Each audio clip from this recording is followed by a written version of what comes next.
kurang lebih 47 pekan kita membahas ini dengan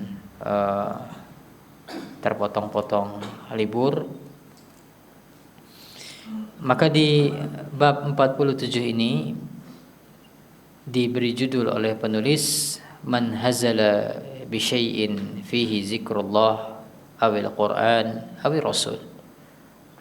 Bab mengenai menjadikan candaan, ya, menjadikan candaan sesuatu yang di situ disebutkan tentang Allah atau tentang Al-Qur'an atau tentang Rasulullah sallallahu alaihi wasallam, yaitu pembahasan tentang seseorang yang dia melakukan apa yang dikenal dengan istilah istihza biddin, menjadikan agama sebagai bahan candaan.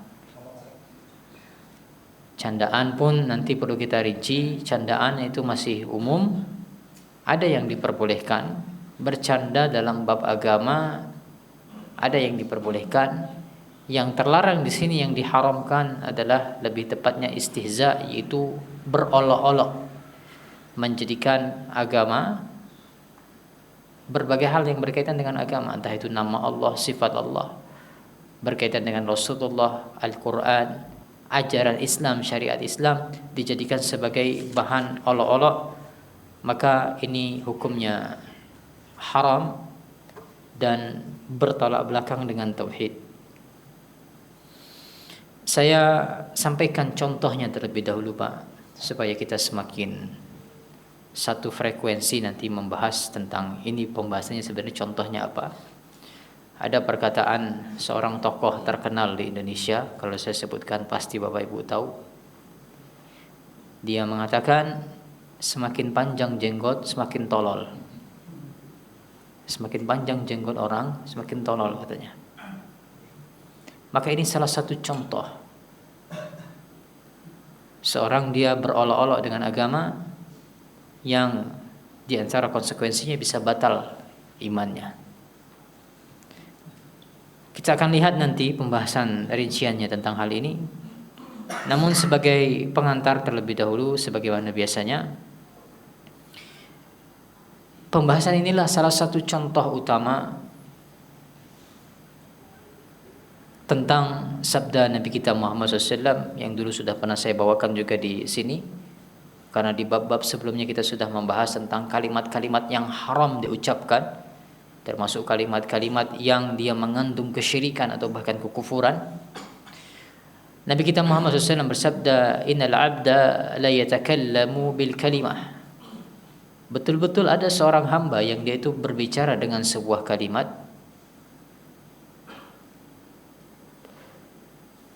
ma yatabayyanu fiha, dia tidak terlalu paham tentang apa konsekuensi dari kalimat yang dia ucapkan tersebut. Yazillu biha finnar ab'adu mimma bainal masyriq, yang disebabkan oleh kalimat yang dia ucapkan yang dia anggap tidak serius ini, dia menganggap kalimatnya ini ringan. Tapi ternyata kata Nabi kita Muhammad SAW, disebabkan oleh kalimatnya tersebut, dia terlempar ke neraka sejauh antara jarak ke timur.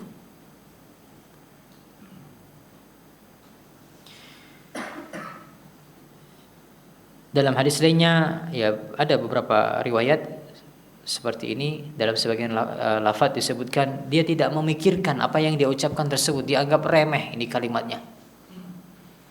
Maka banyak contoh-contoh seperti ini. Salah satunya adalah ketika seseorang dia mengeluarkan kalimat yang dia anggap kalimatnya itu sebenarnya hanya bercanda saja, tapi ternyata meskipun niat dia bercanda, ketika dia ada unsur mengolok-olok agama di sana, bisa membatalkan Islam seseorang, batal imannya, dan bisa menjadi sebab dia dilemparkan ke dalam neraka disebabkan oleh kalimat yang dia ucapkan. Makanya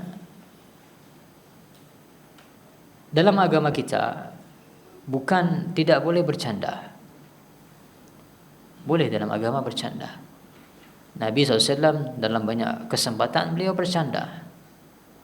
Bahkan saya pernah punya pengajian di Masjid Pogung Dalangan, Arba'un Hadis fi Dhahki Nabi SAW, 40 hadis yang menjelaskan tentang tawa Rasulullah SAW.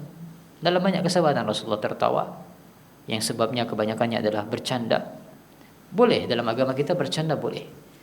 Namun banyak syaratnya. Salah satu syaratnya adalah tidak boleh berdusta dalam bercanda, Pak. Berdusta dalam bercanda, tidak bawa-bawa agama, ini sudah dosa besar. Apa kata Nabi kita SAW? Wailul lillazi yuhaddisu fayakzibu liyudhika bihil qaum wailul lahu wailul lahu. Neraka bagi orang yang dia berbicara lalu dia berdusta dalam rangka membuat orang lain tertawa. Sengaja berdusta, tujuannya melawak supaya orang terhibur. Betul, bagus membuat orang terhibur, membuat orang bahagia itu bagus. Tapi tidak dengan cara berdusta.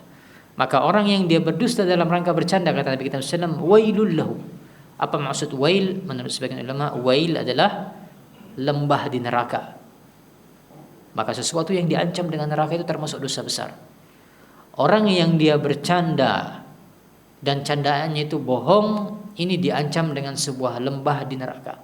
Maka bagaimana lagi, Pak? Bayangkan kalau kebohongannya itu adalah berkaitan dengan agama. Ada yang melihat video viral akhir-akhir ini, tapi sudah lama sebetulnya, tapi muncul lagi. Saya tidak tahu ini niatnya bercanda atau memang dia percaya itu sebagai sebuah hadis tentang kopi itu, Pak. Yang mendengar gimana hadisnya? Barang siapa apa? Minum kopi masuk surga. Barang siapa apa lagi? Di perutnya ada kopi, mati, masuk surga. Apa lagi? Pokoknya segala sesuatu yang berkaitan dengan kopi, dia jadikan sebagai sebab masuk surga. Wallahualam, niatnya bercanda atau memang dia mempercayai itu sebagai sebuah hadis? Ya, barangkali ini hadis yang dibuat oleh para penjual kopi ini, Pak. Tapi ini kalau dia jadikan itu sebagai bahan candaan, Pak, ini berbahaya kalimat seperti ini. Termasuk juga seorang yang paling banyak akan jadikan bahan-bahan candaan itu di alam kubur. Katanya kalau ditanya oleh Munkar dan Nakir, sebutkan nama saya, katanya. Fast track masuk surga, jalur cepat masuk surga. Kalau ditanya apa maksudnya bercanda? Sesuatu yang diharamkan, bercanda dalam bab agama seperti ini. Orang berdusta untuk bercanda bukan dalam perkara agama sudah haram, dosa besar. Bagaimana lagi kalau yang dia dustakan itu adalah dalam perkara agama? Maka hal seperti ini jelas haramnya dalam agama kita. Kita harus berhati-hati. Termasuk kita mau bulan Ramadan ini, Pak, ya. Biasanya yang sering di bulan Ramadan itu, meskipun ini perlu kita rinci lagi, tapi dalam rangka kehati-hatian saja, ya. Saya tidak katakan saya tidak pastikan ini adalah termasuk dalam ancaman keras bercanda dengan agama, tapi hendaknya kita berhati-hati saja. Misalnya nanti bulan Ramadan itu muncul biasanya, Pak, bercanda kecoa dimirip-miripkan dengan kurma. Ya, katanya kalau sudah puasa kecoa pun seperti kurma. Yang semisal itu, kita khawatir ini termasuk bercanda dalam bab agama. Maka sebaiknya ditinggalkan. Lebih-lebih kurma itu erat kaitannya dengan sunnah Nabi kita Muhammad SAW. Banyak sunnahnya terkait kurma. Dipuji oleh Nabi kita Muhammad SAW dalam beberapa hadis kurma itu. Maka sebaiknya seorang itu dia menghindari perkara-perkara seperti itu. Maka apa hubungannya dengan tauhid pembahasan dalam bab ini? Itulah dia tadi sudah kita sebutkan, bahwasanya orang yang dia mentauhidkan Allah Subhanahu wa taala, dia akan mengagungkan Allah Subhanahu wa taala, mengagungkan agama Allah, mengagungkan Rasul Allah, mengagungkan syariat Allah dan berbagai syiar. Orang yang betul imannya, betul tauhidnya, dia akan mengagungkan hal tersebut.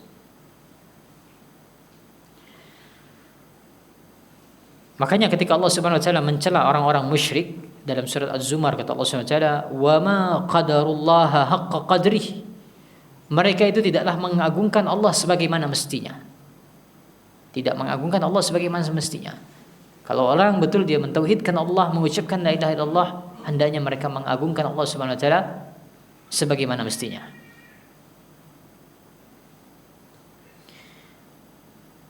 Banyak sudah kita lihat bagaimana contoh-contoh kalimat yang termasuk dalam bab kesyirikan yang itu pada hakikatnya tidak mengagungkan Allah.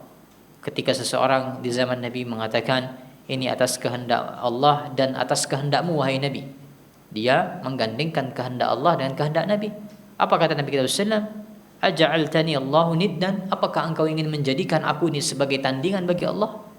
Bentuk tidak mengagungkan Allah Subhanahu wa taala. Sehingga orang-orang yang mereka mengaku bertauhid harus mengagungkan Allah dan syariat Allah. Dan memang inilah kebiasaan orang-orang musyrik zaman dulu. Makanya kita dapati dalam Al-Quran banyak cerita Allah menceritakan bagaimana orang-orang musyrik itu berolok-olok dengan agama Islam. Terkadang Nabi Muhammad yang mereka olok-olok, terkadang ayat-ayat Allah. Ya, saya sudah pernah sebutkan. Contohnya apa? Ketika orang-orang kafir Quraisy mendengar tentang jumlah malaikat penjaga neraka, sudah sering saya sampaikan. Ada orang Yahudi bertanya kepada salah seorang sahabat. Dia bertanya, berapa jumlah penjaga neraka? Ditanyakan oleh sahabat ini kepada Rasulullah. Maka akhirnya Allah turunkan firman-Nya, "Alaiha tis'ata asyar." Di atas neraka tersebut terdapat 19 malaikat penjaga. Apa kata penduduk kafir Quraisy? Penduduk Mekah kafir Quraisy dijadikan bahan candaan, bahan olok-olokan oleh mereka. Kata mereka, sedikit sekali penjaga neraka. Kita kumpulkan 190 orang, masing-masing kita berkelahi dengan satu penduduk neraka, aman, bisa keluar kita dari neraka. Tidak masalah kita masuk neraka, kan kata Muhammad kita ini masuk neraka. Tidak ada masalah, kita kumpulkan 10 orang, masing-masing kita berkelahi dengan satu penjaga neraka, pasti kita menang. Keluar dari neraka. Ini contoh berolok-olok dengan perkara agama. Inilah kebiasaan orang-orang musyrik yang Allah sebutkan dalam surat Al-An'am, wa laqad istuhzi'a birusulin min qablika fahaqa billazina sakhiru minhum ma kanu bihi yastahzi'un. Dan sungguh rasul-rasul sebelum engkau wahai Muhammad, para rasul itu mereka telah diperolok-olokkan oleh umat-umat terdahulu, sehingga turunlah azab kepada mereka disebabkan mereka telah melakukan olok-olok tersebut, telah menjadikan agama Allah sebagai bahan candaan, sebagai olok-olokan. Makanya juga Allah ceritakan tentang kondisi penduduk surga nanti, ya, yang berkebalikan dengan penduduk dunia, dengan orang-orang musyrik. Ketika di dunia orang-orang musyrik mereka senantiasa mentertawakan orang-orang yang beriman, sebagaimana Allah sebutkan dalam surah Al-Mutaffifin, innal ladzina ajramu kanu minal ladzina amanu yadhakun wa iza marru bihim yataghamazun. Sesungguhnya orang-orang yang berdosa adalah mereka yang dahulu ketika di dunia menertawakan orang-orang yang beriman. Apabila mereka melihat orang-orang beriman lewat di hadapan mereka, mereka saling mengedipkan mata sebagai bentuk olok-olokan, ya, saling kode-kodean. Ini lewat nih orang-orang beriman ini.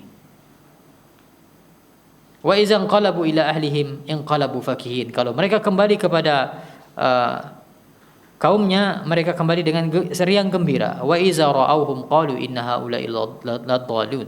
Apabila mereka melihat orang-orang beriman, mereka mengatakan mereka benar-benar orang yang sesat.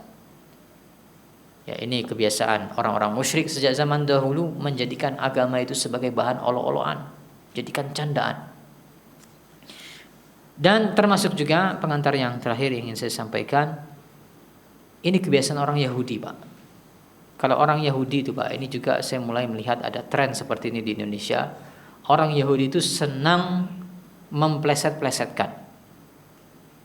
Ini istilah, bukan istilah ya. Sesuatu yang berkaitan dengan agama atau berkaitan dengan orang-orang beriman dipleset-plesetkan untuk dijadikan bahan olok-olokan. Misal, ra'ina. Ini ceritanya dalam surah Al-Baqarah ketika Allah SWT mengatakan, ya ayyuhallazina amanu la taqulu ra'ina. Wahai orang-orang yang beriman, janganlah kalian mengatakan ra'ina wa qulu unzurna, akan tapi katakanlah unzurna. Apa itu ra'ina? ra'ina itu tolong lihat kami. Sama, unzurna dan ra'ina itu sama maknanya secara bahasa, lihatlah kami. Namun kemudian orang Yahudi punya kebiasaan ketika mendengar orang beriman mengatakan ra'ina, mereka pelesetkan menjadi ru'unah. Ru'unah itu bermakna orang yang dungu. Ya, lihat tuh orang beriman mengatakan ra'ina, ya ru'unah. Mereka mengakui diri mereka sebagai orang-orang yang dungu, orang-orang yang tolol. Ini kebiasaan orang-orang Yahudi mempelesetkan seperti itu. Termasuk assalamualaikum, mereka pelesetkan menjadi assalamualaikum. Dari keselamatan menjadi kematian untukmu, kecelakaan untukmu. Assalamualaikum dipelesetkan menjadi assalamualaikum. Sehingga hati-hati. Ya, saya ingat dulu waktu SMA ada penceramah yang mempelesetkan doa iftitah itu, Pak. Inna salati wa nusuki wa mahyaya wa mamati lillahi rabbil alamin. Gimana pelesetannya, Pak? Inna salati wa Suzuki wa Yamaha katanya. Wa mamati, mamatinya saya tidak ingat. Tidak boleh, ini lafaz yang suci yang kita baca dalam salat kita, bagaimana mungkin dipelesetkan seperti itu? Ya, kebiasaan orang Yahudi mempelesetkan istilah-istilah syariat.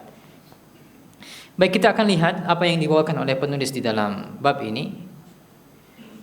Ada satu ayat dan satu hadis yang beliau bawakan. Yang hadis ini sebenarnya penerjemah atau tafsiran tentang asbabun nuzul ayat yang akan kita baca. Kita baca, Allah Ta'ala berfirman dalam surah At-Taubah ayat 65 di halaman ke-7 bagi yang memegang buku panduan. Allah SWT berfirman, "Wala in sa'altahum la yaqulunna innama kunna nakhudu wa nal'ab." Ketika engkau tanya kepada mereka, apa penjelasan untuk perbuatan kalian tersebut? Orang-orang munafik tersebut akan mengatakan, sesungguhnya kami ini hanya bersenda gurau dan bermain-main saja. Qul, katakanlah kata Allah SWT, abillahi wa ayatihi wa rasulihi kuntum tastahzi'un. Kata Allah, katakanlah kepada mereka, apakah dengan Allah, ayat-ayatnya dan Rasulnya kalian itu mau berolok-olok?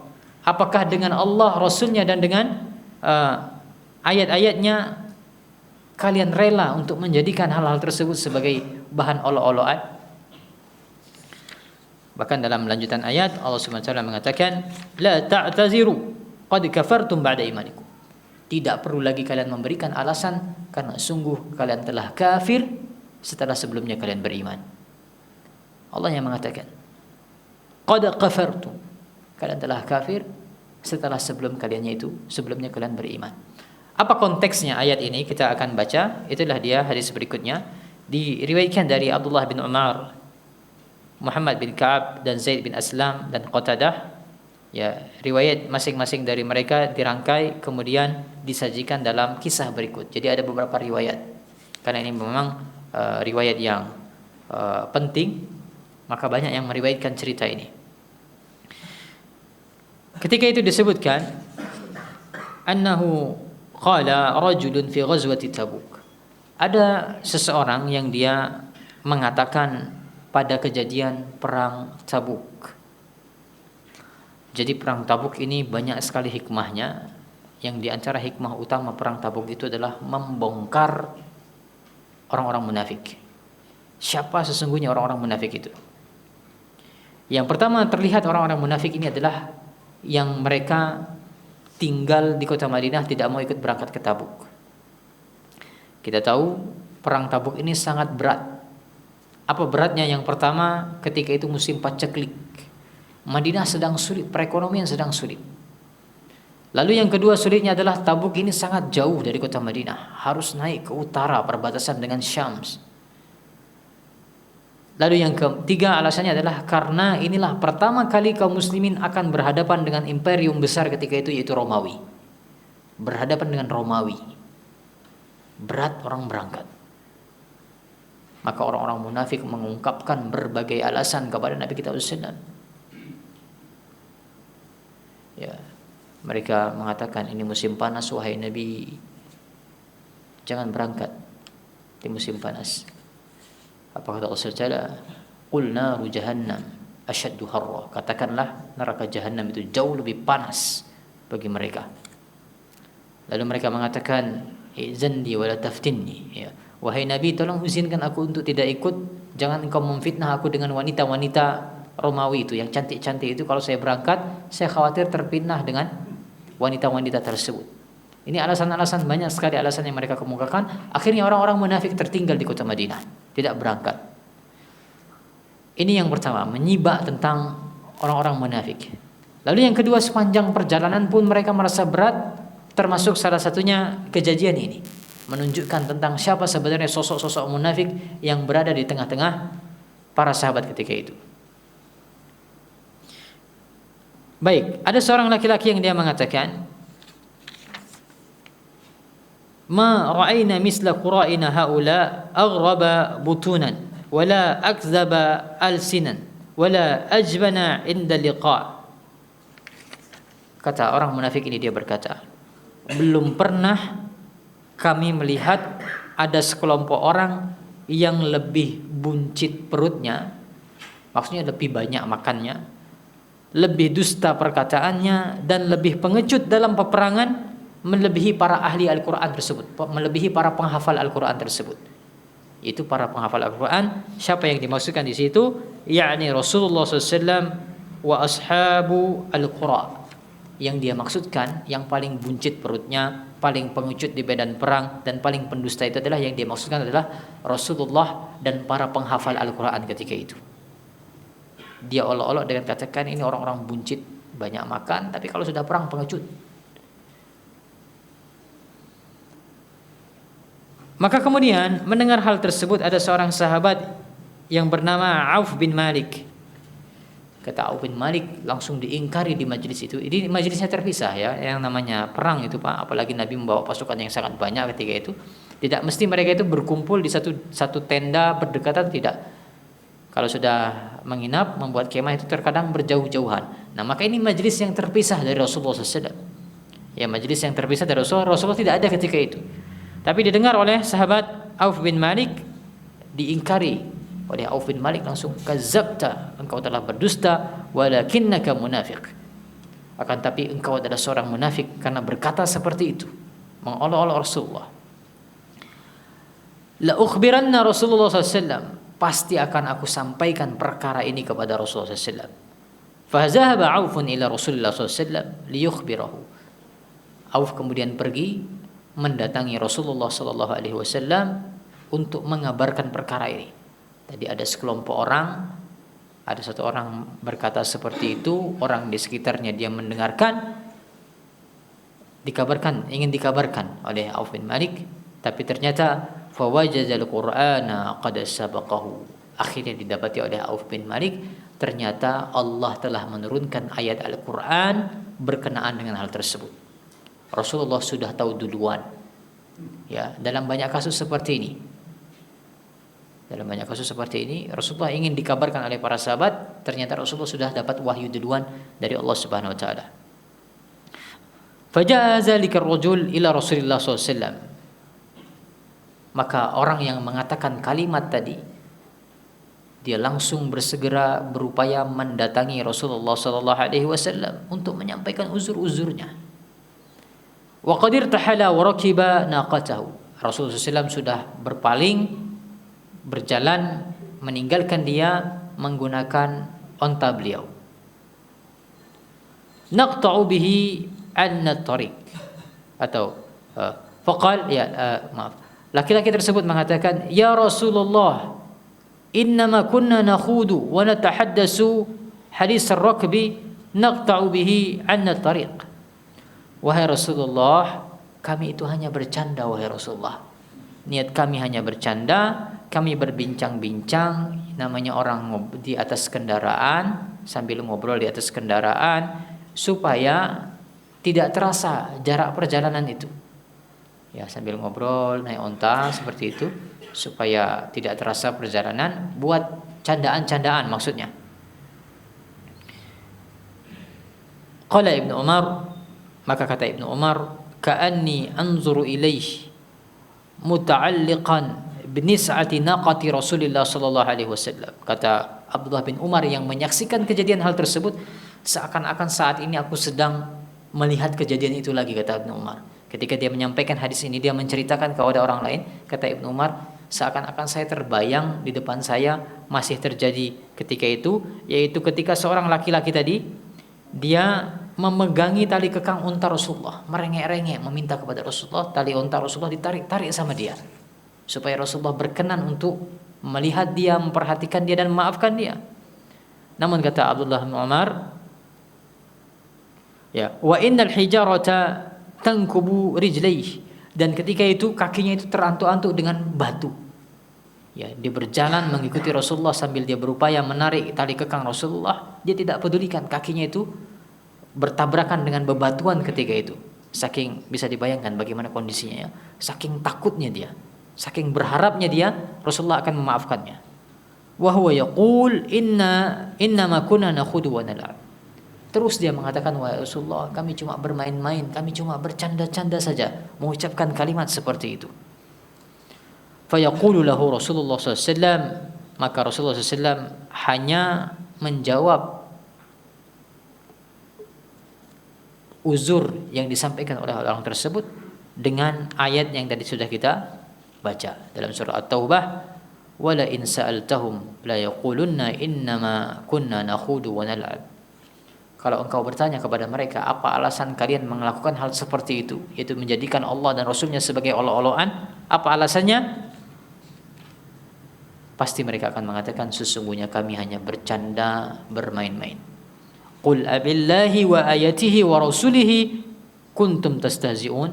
Apakah dengan Allah, dengan ayat-ayatnya dan dengan Rasulnya kalian itu bercanda, berolok-olok? La ta'taziru qad kafartum ba'da imanikum.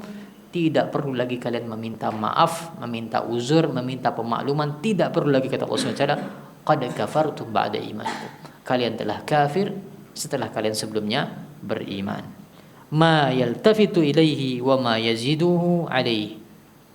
Nabi SAW tidak melihat orang ini sama sekali, dan beliau tidak menambah kalimat-kalimat yang lainnya. Beliau hanya mengulang-ulang firman Allah Subhanahu wa taala tadi. La ta'tazirul yaum. Tidak perlu lagi kalian meminta maaf, qad kafartum ba'da imanikum, kata Rasulullah SAW membacakan ayat Allah Subhanahu wa taala, sungguh telah kafir kalian setelah sebelumnya kalian beriman. Maka Bapak Ibu sekalian, ikhwan dan akhwat rahimani wa rahimakumullah jami'an, inilah dia inti pembahasan kita tadi. Bahwasanya di antara kalimat kekufuran yang ini bertolak belakang dengan tauhid adalah ketika seseorang dia mengolok-olok agama Allah Subhanahu wa taala. Dan para ulama mereka mengatakan batalnya keimanan seseorang dalam bab ini adalah tidak mempedulikan niat. Ya, tidak mempedulikan niat. Apakah orang ini niatnya bercanda atau memang niatnya ingin merendahkan ayat-ayat Allah, ingin merendahkan syariat-syariat Allah? Tidak dilihat niatnya bercanda atau tidak. Bercanda dalam hal ini tidak teranggap. Yang dilihat adalah kalimatnya. Apakah kalimat ini teranggap sebagai kalimat olokan atau tidak? Maka seandainya dia pun berniat bercanda, sudah teranggap batal keimanannya. Inilah yang disebutkan oleh Imam Nawawi. Kata Imam Nawawi,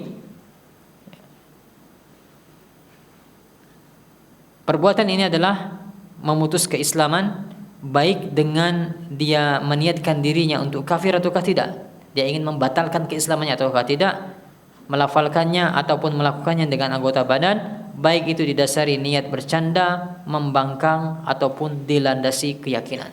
Jadi intinya menurut Imam Nawawi, niat dalam bab ini tidak teranggap. Apakah niatnya betul hanya untuk membuat orang lain tertawa, ataukah niatnya hanya ingin merendahkan, maka tidak dilihat niat tersebut.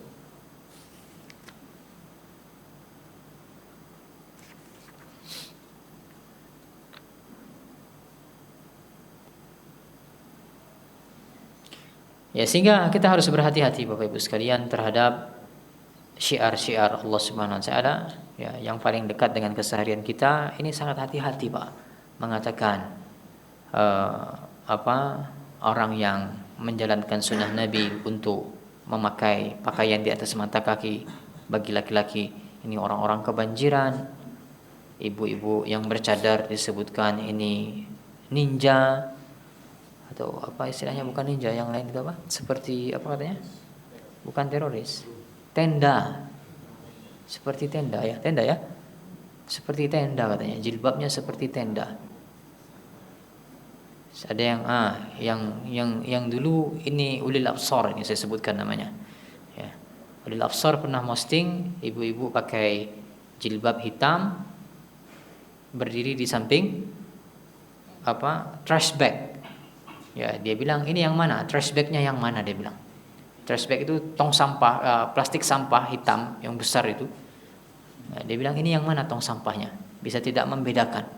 Ini contoh mengolok-olok syariat Allah Subhanahu wa taala, ya, mengolok-olok jenggot tadi.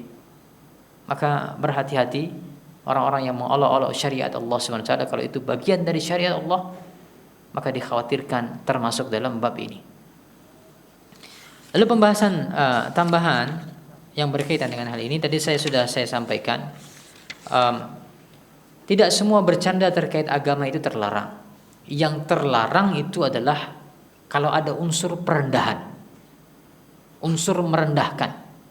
Tidak semua bercanda dalam bab ini terlarang. Karena Nabi SAW juga pernah bercanda dalam bab agama. Ingat kisah Nabi SAW ketika didatangi oleh seorang nenek-nenek. Ya, apa ceritanya?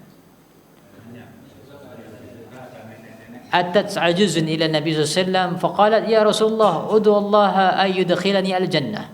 Datang nenek-nenek kepada Nabi. Kata nenek-nenek tersebut, wahai Rasulullah, tolong doakan saya, mintakan kepada Allah supaya Allah masukkan saya dalam surga. Apa kata Rasulullah SAW? Rasulullah bercanda. Ya umma fulan, innal jannata la tadkhulaha al-ajuz. Wahai nenek, di surga itu tidak ada nenek-nenek. Tidak ada nenek-neneknya. Maka fawallat tabki. Berpaling nenek ini dalam kondisi menangis, sedih dia. Rasulullah mengatakan nenek-nenek tidak bisa masuk surga. Dia menganggap dirinya tidak bisa masuk surga karena dia memang nenek-nenek. Dia merasa dirinya tidak bisa masuk surga. Tapi ternyata apa yang dimaksudkan oleh Nabi kita Muhammad SAW, ya, Nabi memanggil seseorang untuk mengabarkan kepada nenek tersebut, kabarkanlah kepada dia tentang firman Allah Subhanahu wa taala, inna ansha'nahunna insya'a faja'alnahunna abkara uruban asraba. Bahwasanya sesungguhnya kami menciptakan mereka dengan langsung dan kami jadikan mereka sebagai gadis-gadis perawan yang penuh cinta lagi sebaya umurnya. Jadi maksudnya di dalam surga itu semuanya itu menjadi muda. Ya, nenek-nenek tadi kalau dia masuk surga dia akan jadi muda. Maksud Rasulullah SAW seperti itu. Tapi Rasulullah itu bercanda. Ya, Rasulullah SAW bercanda, ternyata malah menangis neneknya. Nah, yang menjadi pelajaran kita adalah lihat bagaimana Rasulullah SAW pun bercanda ini dalam perkara surga ini. Ya, tapi tentu tidak ada unsur di situ merendahkan. Tidak ada unsur berdusta dan tidak ada unsur merendahkan. Sehingga yang menjadi standarnya sekali lagi adalah merendahkan atau tidak. Dan standar merendahkan itu kembali kepada huruf, kepada adat istiadat. Ini kalimat atau perbuatan seperti ini merendahkan atau tidak. Saya kasih contoh, Pak, ya. Bapak-bapak, sebagian ya ibu-ibu saya sering lihat ini, tangannya diletakkan air liur. Kalau dia sulit membuka mushaf Al-Quran licin, apalagi kalau sudah kayak mushaf Madinah itu yang licin-licin itu, dia sulit untuk membukanya, diambil air liur. Ini merendahkan Al-Quran atau tidak? Hah? Kalau dalam budaya kita merendahkan Al-Quran atau tidak? Wallahualam, Pak, kalau budaya kita tidak, Pak. Tidak, ini orang biasa sudah melakukan seperti itu. Memang dia kesulitan membolak-balikkan, sehingga kalau dalam budaya kita tidak ada masalah. Tapi kalau dalam sebagian budaya, Pak, ini betul-betul menghinakan Al-Quran. Ini benar-benar menghinakan Al-Quran dalam sebagian budaya. Sehingga kembali kepada kebiasaan, tradisi. Kalimat seperti ini itu mengolok, perbuatan seperti ini mengolok-olok ataukah tidak? Contoh lain saya sebutkan. Di sebagian kebudayaan Arab, meluruskan kaki itu Pak. Kita meluruskan kaki, lalu di depan kaki kita itu ada Al-Quran atau ada kitab tertentu, kitab agama. Ini perbuatan sangat fatal.